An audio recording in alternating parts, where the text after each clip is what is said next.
Chapitre 5. En piste. Quand Maria pénétra sous le chapiteau, elle faillit tomber à la renverse de surprise. À l'intérieur, très peu de bruit, et pourtant quasiment tout le cirque se trouvait réuni. Elle aperçut Diego et Silva accrochés à des cordes qui terminaient d'installer les armatures pour les éclairages. En face d'elle, à peine dissimulée par un petit paravent, certains enfilaient des tenues toutes plus chatoyantes les unes que les autres. Sur la piste se trouvaient 3 jongleurs silencieux, lançant, échangeant, rattrapant et parfois laissant tomber des balles. En face de ces jongleurs, une femme habillée d'un collant tout blanc que Maria n'avait jamais remarqué jusque-là faisait longuement tournoyer ses bras, balançait ses jambes, s'arrêtait, s'assouplissait et enchaînait des mouvements du cou et du bassin.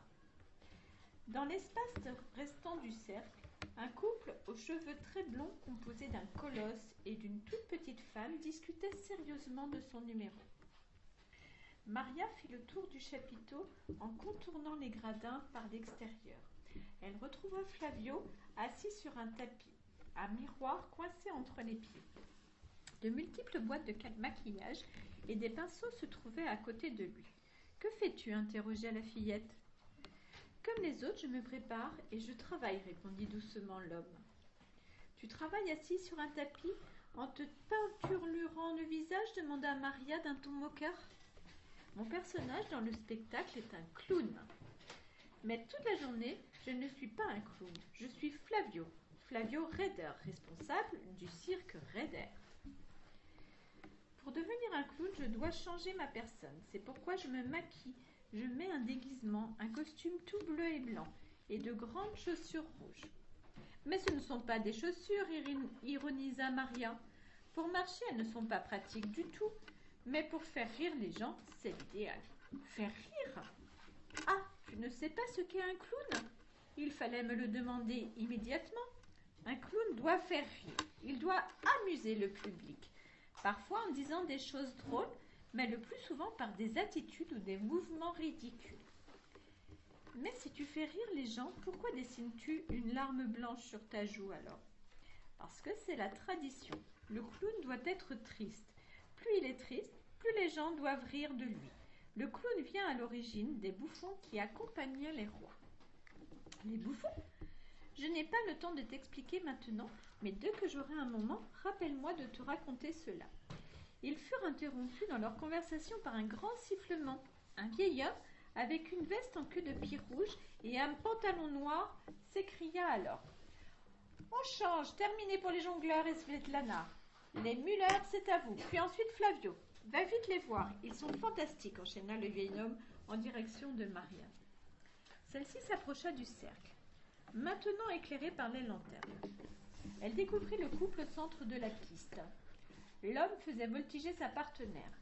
Cette dernière, projetée par les bras puissants, multipliait les acrobaties, saltos ou vrilles pour retomber à chaque fois, un pied dans chaque main de son mari. Maria était subjuguée. La bouche ouverte, elle ne disait rien, suivant du regard les mouvements qui paraissaient si naturels. Après quelques minutes, les Müller, essoufflés, s'arrêtèrent un instant. La fillette hurla alors. « Encore, c'est génial !» Le duo, surpris par cette voix inattendue, se retourna vers Maria et sourit en comprenant qu'elle n'avait jamais vu un tel numéro. « Viens voir, dit l'homme avec un fort accent allemand. La fillette, quelque peu intimidée, marqua un temps d'arrêt avant de se diriger vers le cercle de lumière. L'homme lui fit quitter ses chaussures. Avant qu'elle ne réalise, Maria se retrouva debout sur ses épaules. « Serre les talons et appuie les tibias contre ma tête, sinon tu vas tomber, prévint monsieur Müller. »« Mais j'ai si peur, c'est si haut, bégaya Maria. »« Rassure-toi, je te tiens solidement. Regarde, on peut même se déplacer, affirma-t-il en faisant quelques pas. Maria, quoique terrorisée, était toujours en équilibre sur le colosse. Finalement, après un temps qui lui parut interminable, il la fit descendre. La fillette remit ses chaussures et quitta le cercle en remerciant M. Müller pour cette première leçon de cirque. Elle reprit sa place de spectatrice avec une certaine fierté devant ce premier essai plutôt réussi. « Alors, tu veux devenir acrobate ?» demanda hilar Flavio, qui était maintenant prêt à entrer en scène. Tu veux dire que je ne pourrais faire un numéro comme eux? Demanda Maria, surprise. Tu es dans un cirque. Un jour, tu feras un numéro, c'est sûr. Acrobate ou autre chose, c'est toi qui décideras. Mais as-tu apprécié cette première expérience? Je peux te dire la vérité, interrogea la fillette en se cachant dans sa chevelure. Bien évidemment, j'ai eu la peur de ma vie. C'est normal, ça fait toujours ça la première fois. Pendant ce temps-là, les Müller avaient repris leur entraînement et l'homme, allongé sur le dos, faisait voltiger sa partenaire avec ses pieds et ses jambes. Maria apprécia le spectacle. D'un sourire béat d'admiration et d'envie, sa très courte expérience lui avait donné envie, elle aussi, de faire un numéro.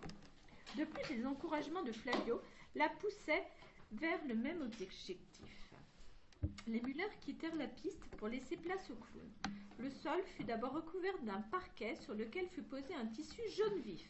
Flavio entra alors sur scène, marchant en canard. Il faisait claquer ses immenses chaussures sur le bois. Après quelques grimaces et 3 chutes provoquées par ses chaussures, Maria se tordait déjà de rire dans les gradins. Si bien que l'artiste, qui d'habitude ne faisait qu'une petite partie de son numéro, profita de ce spectateur inhabituel pour le répéter dans son intégralité. Il rajouta même de temps à autre une nouvelle pirouette, un trébuchement pour parler des grimaces. Maria pleurait maintenant de rire. Finalement, Flavio quitta la scène, satisfait avec un clin d'œil à la fillette. Les autres numéros s'enchaînèrent, provoquant chaque fois un émerveillement supplémentaire pour Maria, jusqu'au numéro final de Junior. Le dresseur fit d'abord entrer Paul, l'ours blanc, qui commença à grogner après avoir examiné l'ensemble du chapiteau. Quand Junior lui demanda de se lever sur ses pattes arrière, l'ours répondit par un grognement de défi. Junior fut obligé de faire claquer son fouet pour qu'il vienne enfin obéir. L'ours, qui regardait les gradins vides, sembla un instant s'intéresser à Maria. En tout cas, il n'obéissait que très partiellement et sous la contrainte. Tu vois, lança Junior à Maria, Paul est un feignant. Il n'y a pas de spectateur, il refuse de travailler. Puis s'adressant à son ours, Paul, tu aurais pu faire un effort pour la demoiselle. L'ours, semblant comprendre ce que son maître venait de lui dire, se dressa alors sur ses pattes arrière et quitta la piste debout, tapant l'un contre l'autre ses 2 pattes avant. Maria était subjuguée. Quelques minutes plus tard, arriva Ringo, qui se dirigea immédiatement vers la fillette. Il tendit sa trompe vers elle, et avant qu'elle n'ait pu réagir, Maria se retrouva sur son dos. Ringo lui fit faire un tour de piste. Puis l'éléphant leva sa trompe jusque devant le visage de Maria. Junior demanda à la fillette de poser ses mains fermement sur sa trompe, ce qu'elle fit. Lentement, Ringo la souleva au-dessus de sa tête avant de la reposer délicatement sur le sol. Contrairement à l'ours, le petit éléphant effectua sa répétition avec une très grande attention. À la fin, Junior permit à Maria de raccompagner Ringo. La fillette parada ainsi dans le campement sur le dos de l'éléphant qui barrissait aussi fort qu'il le pouvait de manière à faire sortir un maximum de personnes des caravanes.